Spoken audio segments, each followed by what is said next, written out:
चार बचपन के दोस्त जो अंधविश्वास को सिर्फ एक भ्रम मानते हैं। भूत प्रेत आत्मा इन सब पर इनका जरा सा भी विश्वास नहीं होता।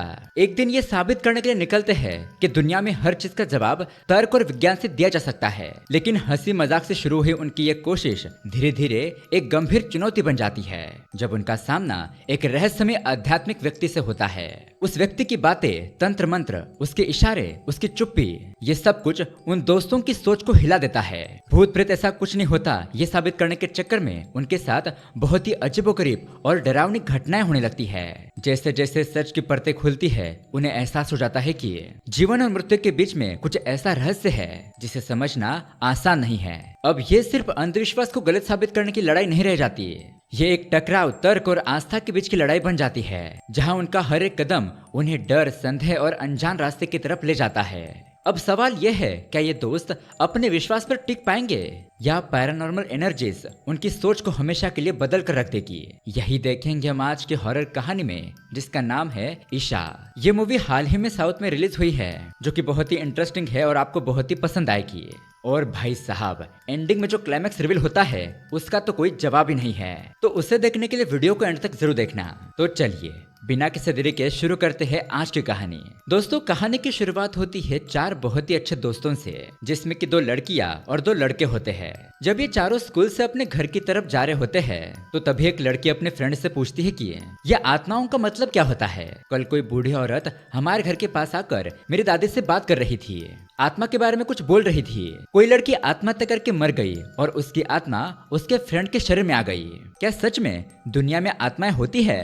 तब एक लड़का उन्हें कहता है कि अरे यार, ये सब कुछ फालतू की बातें हैं। इन बूढ़ी औरतों के पास तो कुछ भी काम धंधा नहीं होता, इस घर में उस घर में जाकर ऐसे ही फिजूल की बातें करती रहती है। तुम लोग इसी बातों पर ज्यादा ध्यान मत दो, ये सब कुछ बस अंधविश्वास है। इसी तरह से ये चारों भूत प्रेत के बारे में बात करते हुए अपने घर की तरफ जाते रहते हैं। खैर दोस्तों, उसके बाद हम देखते हैं कि एक छोटी बच्ची आधी रात को कब्रिस्तान के पास जाकर किसी कब्र के पास बैठकर कुछ बातें करती रहती है, वहीं पर खेलती भी है और उसी जगह पर बहुत अजीबोगरीब बर्ताव करने लगती है। उसे देखकर मानो ऐसा लग रहा था कि वो पजेस हो चुकी हो। खैर सुबह होने के बाद उस बच्चे की माँ किसी बंदे से मुलाकात करती है। वो बंदा उस बच्चे की माँ को एक बाबा के बारे में बताता है कि बगल वाले एक गांव में एक बाबा रहते हैं जो कि भूत प्रेत को भगाने का काम करते हैं। वो एक बहुत ही सिद्ध बाबा है, तुम अपनी प्रॉब्लम उन्हें बता दो, वो जरूर तुम्हारी समस्या को हल कर देंगे। तो दोस्तों, बाद में ये बंदा उस महिला को लेकर उस बाबा के पास पहुंच जाता है। तो यहाँ पर ये महिला उस बाबा से कहने लगती है कि बाबा जी, कल रात मेरी बच्ची किसी कब्रिस्तान में जाकर एक कब्र के ऊपर सो गई, पता नहीं अचानक उसे क्या हो गया। कृपया करके आप उसे देखिए, जो भी समस्या है आप उसे दूर कर दीजिए, आप जो कहोगे मैं देने के लिए तैयार हूँ। अब वो दूसरा बंदा बाबा को बताता है कि बाबा, कुछ दिन पहले उसी गांव की एक लड़की ने अपने आप को जलाकर मार दिया था, उसकी ही कब्र पर इस महिला की बच्ची जाकर सो गई थी।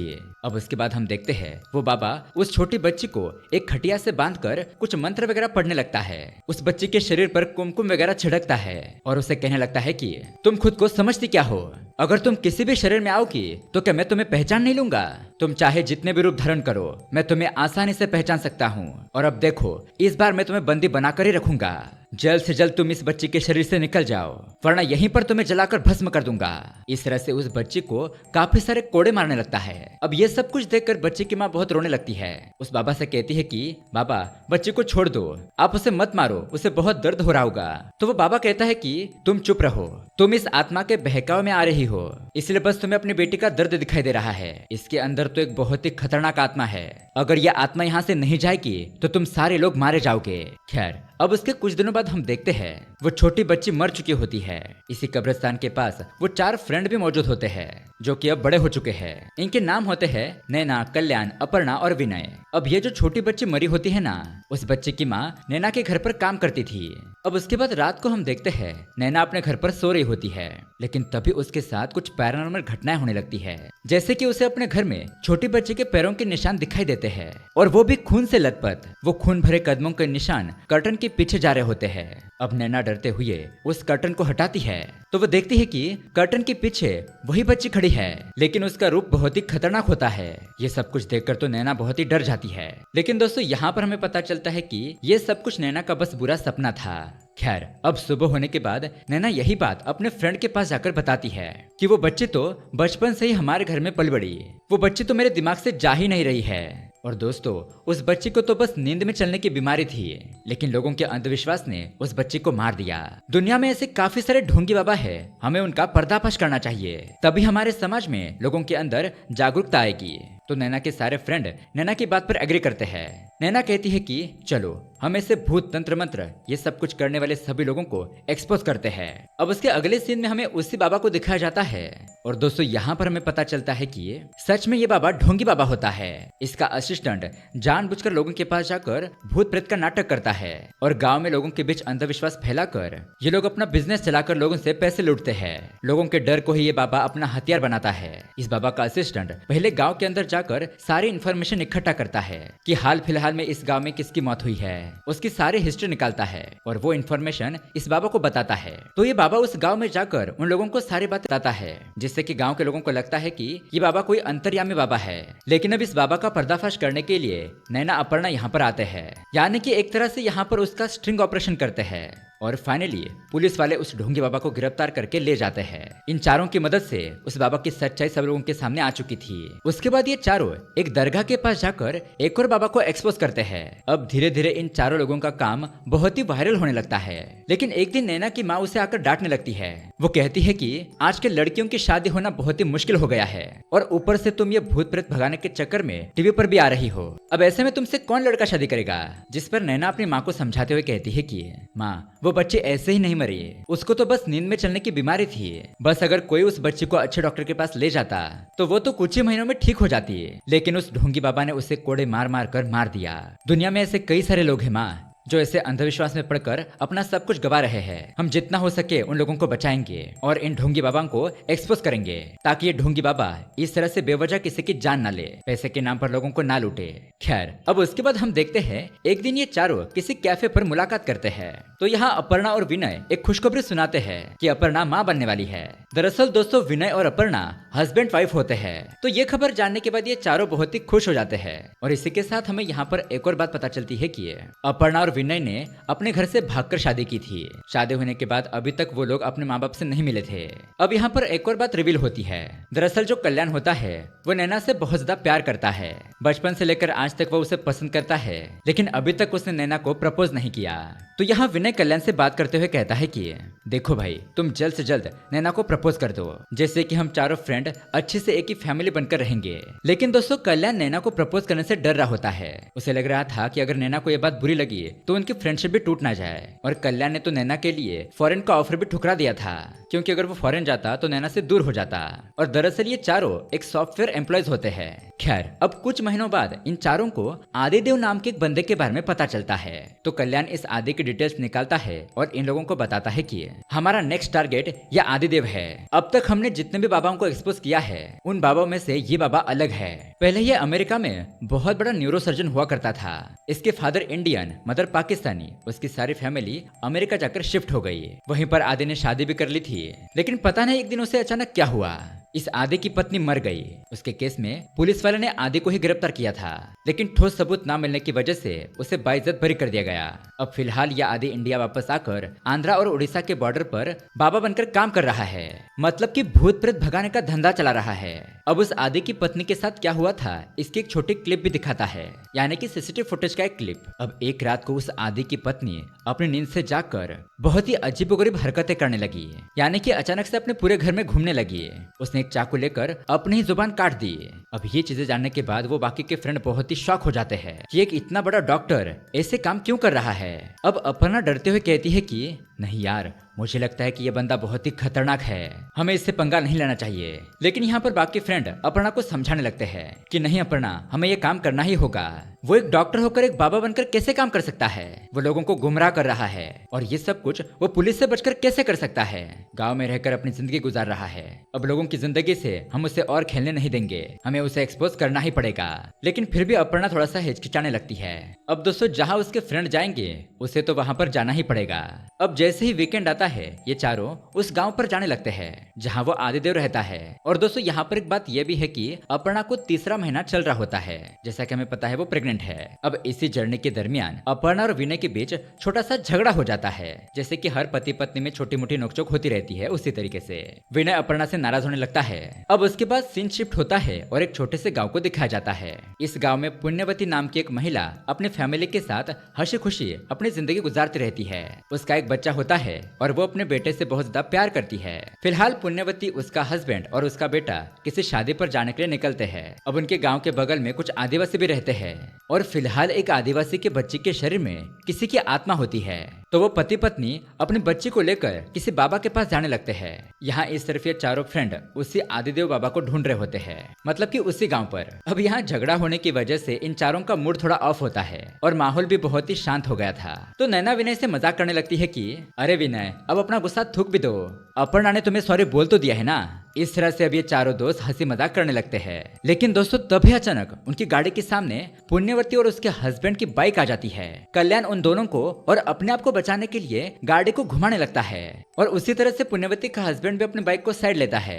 अब हम देखते हैं कि यहाँ पर किसी को कुछ नहीं हुआ होता। लेकिन दोस्तों जब पुण्यवती का हस्बैंड अपनी गाड़ी के पीछे देखता है तो पुण्यवती तो गाड़ी पर मौजूद नहीं होती है। तुरंत ही पुण्यवती का हस्बैंड उसे इधर उधर ढूंढने लगता है कि उसकी पत्नी ऐसे ही अचानक कहाँ चली गई। और दोस्तों वहाँ नीचे एक बहुत बड़ी खाई होती है। दरअसल पुण्यवती उसी खाई में गिर चुकी थी।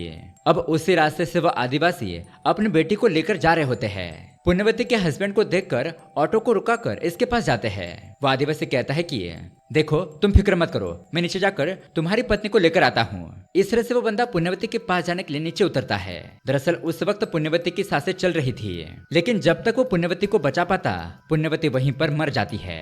अब ये जानकर बेचारा पुण्यवती का हस्बैंड बहुत ही फूट फूट कर रोने लगता है। अब उसके बाद हम देखते हैं वो आदिवासी अपनी बेटी को लेकर उस बाबा के पास पहुंचता है और दरअसल ये बाबा आदिदेव ही होता है। हम यहाँ देखते हैं कि आदिदेव के पास काफी सारे पेशेंट आए होते हैं। आदिदेव सबसे पहले रिचुअल और मंत्र पढ़ने के बाद ये पता लगाता है कि सच में इस इंसान के अंदर कोई आत्मा है या नहीं। अगर आत्मा नहीं है तो वो कहता है कि इसे किसी अच्छे डॉक्टर के पास दिखाओ, बस उससे कुछ थोड़ी सी दिमागी बीमारी हो चुकी है। लेकिन अगर किसी के अंदर बुरी आत्मा होती है तो वो अपने लोगों को पूजा के लिए रेडी करने के लिए कहता है। अब थोड़ी देर के बाद उस आदिवासी की बारी आती है जो कि यहाँ पर अपने बच्चे को लेकर आया था। अब आदिदेव उस बच्चे को चेक करने के बाद कहता है कि देखो इस बच्चे के अंदर किसी की भी आत्मा नहीं है, बस तुम लोग इसे अच्छे डॉक्टर को दिखाओ, सब कुछ ठीक हो जाएगा। अब तभी हम देखते हैं उस जगह पर वो चारों फ्रेंड पहुंच जाते हैं और यहाँ आकर ये सब कुछ देखने लगते हैं। अब वो आदिवासी अपने बच्चे को लेकर जाने लगता है तो तभी उसकी नजर उन चार फ्रेंड पर पड़ती है और पता नहीं उस बंदे को क्या हो जाता है। वो बहुत ही गुस्से में उन चारों की तरफ भागने लगता है, शायद उन लोगों को मारने के लिए। अब ये देखकर उसी वक्त आदिदेव उस आदिवासी को कंट्रोल करने लगता है। थोड़ी देर के बाद वो आदि इन चारों के पास आकर पूछता है कि तुम लोग कौन हो और यहाँ पर क्यों आए हो। जिस पर कल्याण कहता है कि ये सवाल तो हमें तुमसे करना चाहिए कि आखिरकार तुम्हें क्या चाहिए, तुम यहाँ पर क्या कर रहे हो। और हाँ, हमने तुम्हारे बारे में सब कुछ पढ़ लिया है, तो हमसे झूठ बोलने की गलती मत करना। तुम एक बहुत बड़े न्यूरोसर्जन थे, तो ऐसे में यहाँ इंडिया आकर गांव के लोगों को बेवकूफ क्यों बना रहे हो। जिस पर आदिदेव कहता है कि जब जब हमारे जिंदगी में कुछ ऐसी घटनाएं पेश आती है जो हमें पूरी तरीके से झकझोर कर रख देती है, जो कि हमें एक विपरीत रास्ते पर ही ले जाती है। इसी प्रकार से आपके नजरिए में सिर्फ दो ही प्रॉब्लम हो सकती है, एक तो फिजिकल या फिर मेंटल, लेकिन इसके अलावा भी इंसानों को एक दूसरी प्रॉब्लम भी होती है और वो है बुरी आत्माओं की। यहाँ बाहर ऐसे समस्याओं को हल करने के लिए बहुत ही कम लोग हैं जो कि बहुत ही सिद्ध और सच्चे हैं। मैं भी उनमें से ही एक हूँ, इसलिए मैंने ये जिम्मेदारी अपने हाथों में ली है। अब यहाँ पर नैना उसे कहने लगती है कि आप इतने ज्यादा पढ़े लिखे हो लेकिन इसके बावजूद भी लोगों के अंदर अंधविश्वास फैला रहे हो। जिस पर आदिदेव कहने लगता है कि जब तक कोई भी घटना अपने साथ नहीं होती है तब तक लोग उस पर विश्वास नहीं रखते, उसे बस अंधविश्वास ही मानते हैं। उसी वजह से मेरी और मेरी पत्नी की लाइफ में ऐसे ही कुछ घटनाएं हुई जिस वजह से मुझे इस रास्ते पर चलने के लिए मजबूर होना पड़ा। अब इतना सब कुछ बताने के बावजूद भी फिर भी ये चारों लोग आदिदेव की बातों पर विश्वास नहीं करते, बस यही कहने लगते हैं कि दुनिया में आत्मा वगैरह कुछ नहीं होता। तुम्हारे जैसे धोखेबाज बाबा आत्माओं की आड़ में सिर्फ बिजनेस चलाते हैं, लोगों से पैसे लूटने का काम करते हैं। अब फाइनली आदिदेव इन चारों से कहता है कि अगर ऐसी बात है तो ठीक है, मैं तुम लोगों को 3 दिन के अंदर आत्मा दिखा दूंगा। इस तरह से आदिदेव इन चारों को एक बहुत ही पुराने बंगले के पास लेकर आता है। वो इन चारों को इस घर की कहानी बताता है। कहता है कि जब जब कुछ आत्माएं कुछ जगहों को अपने कब्जे में ले लेती है, तो उसी तरह से ये भी एक घर है। जब यह घर बन रहा था तब मिस्त्री ने अपने काम करने वाले 2 लोगों को मारकर खुद भी आत्महत्या कर ली। फिर बहुत ही मुश्किलों के बाद जब यह घर बना तो इस घर का मालिक अपने परिवार के साथ यहाँ पर रहने के लिए आ गया। लेकिन वो जिस दिन आया था उसी रात क्या हुआ पता नहीं। अचानक ही उस बंदे ने अपनी पूरी फैमिली को मारकर खुद को भी मार दिया। उसके बाद कुछ सालों तक ये घर ऐसे ही बंद पड़ा रहा। लेकिन फिर 10-15 साल के बाद लोगों के अंदर से डर मिटाने के लिए एक दूसरे बंदे ने इस जमीन और घर को खरीद लिया। वो इस घर को रिसोर्ट बनाकर पैसे कमाना चाहता था। तो पहले आदमी की तरह ही वो भी बंदा अपने परिवार को यहाँ पर लेकर आ गया, बस 10 दिन रहने के लिए। लेकिन पता नहीं क्यों 2 दिन के बाद ही उसने भी अपने पूरे परिवार को मारकर खुद भी खुदकुशी कर ली। और उस घटना के बाद इस घर में रहने के लिए कोई नहीं आया। आज तक ये घर ऐसे ही सुनसान पड़ा है। कहते हैं कि इस घर में बहुत ही बुरी आत्माएं रहती है। वो आत्माएं लोगों को मारती है, उन्हें पीड़ा देती है। अब आगे आदिदेव इन चारों से कहता है कि अगर तुम चारों 3 दिन के लिए इस घर में रह पाओ तो तब मैं मानूंगा कि दुनिया में बुरी आत्माएं नहीं होती। और इससे भी बड़ी बात, मैं ये काम छोड़ दूंगा। मैं ये मान लूंगा कि आत्मा वगैरह कुछ नहीं होता। अब सारी चीजें सुनने के बाद ये चारों लोग इस चैलेंज को एक्सेप्ट कर लेते हैं। तो यहाँ पर वो आदिदेव इनकी रक्षा के लिए कुछ रिचुअल्स करता है। उसके बाद हम देखते हैं ये चारों लोग उस घर के अंदर चले जाते हैं। लेकिन इन चारों में से अपर्णा को बहुत ज्यादा डर लग रहा था। वो अपने दोस्तों से कहती भी है मुझे यहाँ पर सही नहीं लग रहा। तो कल्याण अपर्णा को समझाते हुए कहता है कि गाइस देखो, वो आदिदेव बहुत ही बड़ा न्यूरोसर्जन है। दिमागी डॉक्टर होने की वजह से वो हमें डरावनी कहानियां सुनाकर हमें साइकोलॉजी वीक करना चाहता है। इसलिए हमें उसकी बातों पर जरा सा भी यकीन नहीं करना चाहिए। अब उसके बाद ये चारों उस घर में इधर उधर टहलने लगते हैं। अपर्णा किसी जगह पर जाती है तो उसे हैमर की आवाज सुनाई देती है। जब अपर्णा उस आवाज की तरफ जाती है और झांक कर देखती है तो वो देखती है कि एक आदमी हैमर से दूसरे आदमी पर बार बार वार कर रहा है। ये देखकर तो उसके पसीने ही छूट जाते हैं। वो तुरंत ही खुद को छुपा देती है। लेकिन दोबारा से उसी जगह पर देखने पर वहाँ कुछ भी नहीं होता। फिर अपर्णा दूसरी जगह पर जाती है तो तभी वहाँ पर अचानक से ऊपर से कोई गिरता है और उसी तरह से फांसी से लटका हुआ एक और बंदा उसे दिखाई देता है। अब ये सारी चीजें अपर्णा की आंखों के सामने पल भर में हो रही थी, यानी कि 1 सेकंड में दिख रही थी तो बाद में वहाँ पर कुछ भी नहीं था। तो ये देखकर अपर्णा डर जाती है, भागकर विनय के पास आती है और उसे कहती है कि विनय, मुझे यहाँ पर अच्छा नहीं लग रहा है, प्लीज चलो यहाँ से, वरना हमारे साथ कुछ अनहोनी ना हो जाए। लेकिन विनय उसे कहता है कि अपर्णा, ये तुम कैसी बातें कर रही हो, मैं हूं ना तुम्हारे साथ, और वैसे भी 3 दिन की तो बात है, विश्वास करो यहाँ पर भूत वगैरह कुछ नहीं है। अब उसी घर के आसपास दूसरी जगह पर नैना और कल्याण होते हैं। अब इन दोनों की बातचीत के दौरान एक चमगादड़ उनके ऊपर अटैक करने की कोशिश करता है, लेकिन ये दोनों खुद को बचा लेते हैं। तभी वो आसमान में देखते हैं तो शॉकिंगली उन्हें बहुत ही अजीबोगरीब बादल दिखाई देते हैं। अब उनके आसपास इतनी सारी अजीब चीजें हो रही थी लेकिन ये लोग उसे इग्नोर कर देते हैं। अब दूसरी तरफ हम आदिदेव को देखते हैं जो कि आश्रम में उस आदिवासी के पास होता है। अब वो आदिदेव उस आदिवासी के पास आकर कुछ मंत्र वगैरह पढ़ने लगता है और उसे पूछता है कि बताओ तुम कौन हो और इस बंदे के शरीर में क्या कर रही हो। तब वो आदिवासी बहुत ही अजीबोगरीब आवाज में बात करने लगता है। कहता है कि मेरा नाम पुण्यवती है, मैं, मेरा पति, मेरा बच्चा हंसी खुशी अपनी जिंदगी बिता रहे थे। हम तीनों हमारे रिश्तेदार में से किसी की शादी थी, वहाँ जा रहे थे, लेकिन उसी वक्त उन 4 लोगों ने हमारी गाड़ी का एक्सीडेंट कर दिया। उसी हादसे में मैं मर गई। अब दोस्तों, जैसा कि हमें पता है यह आदिवासी उस महिला के पास गया था उसे बचाने के लिए, और ये महिला खाई में गिर गई थी। तो आदिवासी जब उसके पास पहुंचा था तो उसने उसकी आंखों में देखा, तो उसी वक्त उस महिला की आत्मा ने इस आदिवासी के शरीर में प्रवेश कर लिया था। अब वो आत्मा कहने लगती है कि मुझे छोड़ दो, मुझे मेरे बच्चे और पति के पास जाना है। लेकिन आदिदेव कुछ मंत्र वगैरह पढ़कर उस आत्मा को शांत कर देता है। अब यहाँ इस तरफ अपर्णा और विनय सो रहे होते हैं, पर अचानक से अपर्णा को कुछ जलने की बदबू आने लगती है। अपर्णा अपने बिस्तर से उठकर इधर उधर जाकर चेक करती है, लेकिन उसे पता नहीं चल रहा था कि ये स्मेल कहाँ से आ रही है। अब अपर्णा को कुछ नहीं मिलता, इसलिए वो दोबारा से अपने बिस्तर के पास आ जाती है। लेकिन दोस्तों, वो शॉकिंगली देखती है कि विनय के पास एक और लड़की बैठी है जो कि हूबहू उसी की तरह दिखाई देती है, लेकिन उसका चेहरा जला हुआ था। अब ये भयंकर नजारा देखकर वो तो बहुत ही डर जाती है, चीखने चिल्लाने लगती है। तो फिर क्या था, उसकी आवाज सुनकर विनय तुरंत ही उठ जाता है। वो अपर्णा को संभालता है, उसे शांत करने की कोशिश करता है। नैना और कल्याण भी वहां पर आ जाते हैं। अब बाद में कल्याण नैना से कहता है कि देखो, मुझे भी यहाँ पर अजीब लग रहा है, अजीब सी बदबू आ रही है। लेकिन नैना कल्याण को समझाने लगती है।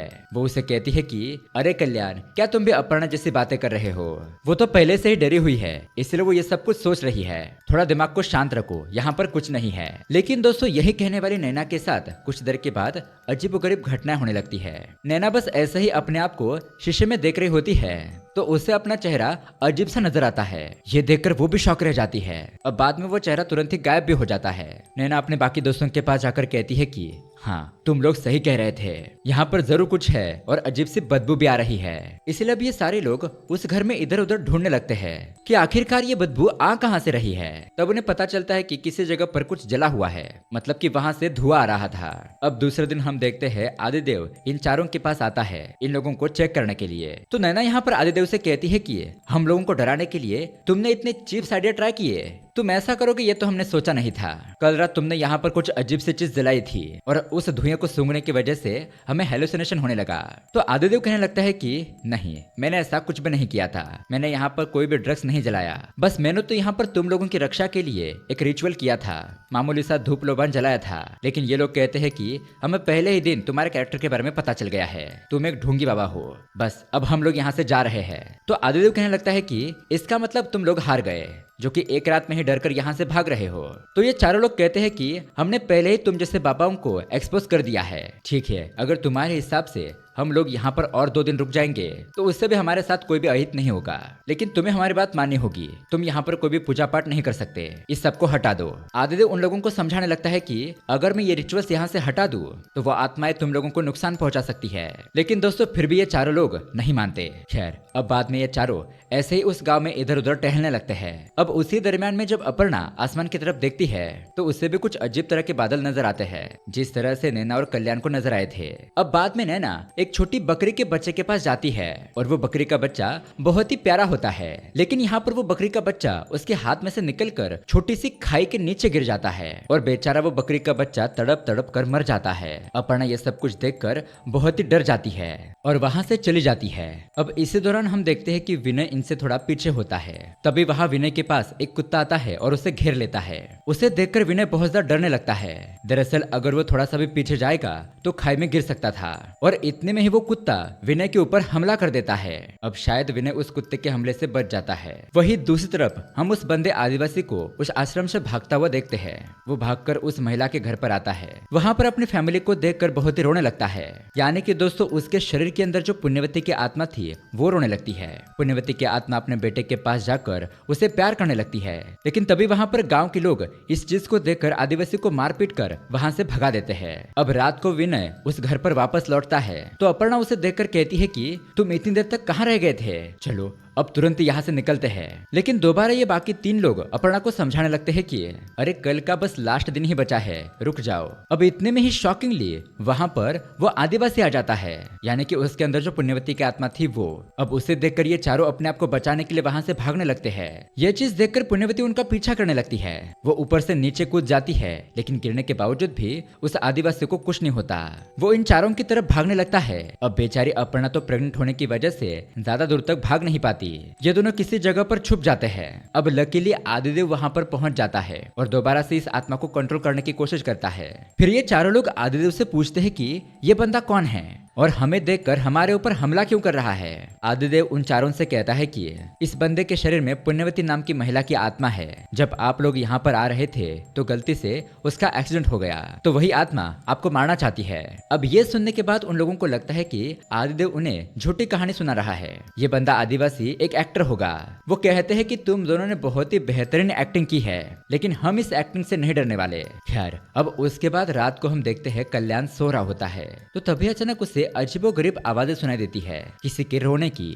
तो कल्याण उठकर उस आवाज को फॉलो करते हुए बाहर जाता है, यानी कि वो घर के पीछे आ जाता है। वो वहां पर देखता है कि 2 बच्चे किसी जगह पर खड़े रहकर रो रहे हैं। कहने लगते हैं कि तुम मेरे पास मत आओ, तुम हमारी माँ नहीं हो, मेहरबानी करके यहाँ से चले जाओ। और कल्याण थोड़ा और झुककर देखता है तो शॉकिंगली उस महिला का सिर ही मौजूद नहीं होता। ये देखकर तो कल्याण के तो होश ही उड़ जाते हैं। वो घबराकर वापस से उस घर के पास आ जाता है और तभी अचानक उसे आसमान आसमान में एक बहुत ही शॉकिंग चीज दिखाई देती है। दरअसल आसमान में दो चांद थे, एक नॉर्मल सफेद वाला चांद और दूसरा लाल चांद। अब सुबह होने के बाद हम देखते हैं कि आदिदेव किसी जगह पर आकर 4 गुड्डों को तैयार करके उसके अंदर डाल देता है और किसी तरह का रिचुअल वगैरह करने लगता है। वही दूसरी तरफ विनय अपनी नींद से जागता है और दोस्तों हैरान कर देने वाली बात यह होती है कि उसको किसी का काला साया नजर आता है। उसी काले साये को देखने के लिए वो हल्के से घर से बाहर जाता है तो शॉकिंगली उसे आसमान में 2 सूरज नजर आते हैं। अब उसके बाद डर के मारे विजय कल्याण के पास जाता है। वो बहुत ही सीरियस बातें करने लगता है। कल्याण से कहता है कि देखो कल्याण, मुझे कुछ अजीब सा लग रहा है, बहुत ही डर महसूस हो रहा है। मुझे लगता है कि तुम्हें जल्द से जल्द नैना को अपने प्यार के बारे में बता देना चाहिए। 20 साल से तुम मुझसे प्यार कर रहे हो और पता नहीं हम लोगों के साथ कब क्या हो जाए। मुझे तो बहुत ही कमजोरी से महसूस हो रही है, अंदर से कुछ अलग ही लग रहा है। चलो मैं बाहर जाता हूँ। तो उसके बाद हम देखते हैं कल्याण उसी तरह से नैना के पास जाता है। वो नैना से बात करता है लेकिन यहाँ पर भी वो अपने प्यार का इजहार नहीं कर पाता। यहाँ इस तरफ अपर्णा विनय को ढूंढने लगती है तो अचानक ही उसे दिखाई देता है कि विनय नीचे पड़ा हुआ है और उसी वक्त एक अनजान शक्ति उसे खींच कर ले जाती है। ये देखकर अपर्णा बहुत ही डर जाती है और चीखती है। उसकी आवाज सुनकर नैना और कल्याण वहाँ पर आते हैं। उस पूरे घर में विनय को ढूंढने लगते हैं लेकिन वह उन्हें कहीं पर भी नहीं मिलता। इसी दरमियान कल्याण देखता है कि अपर्णा के पीछे एक काला साया है।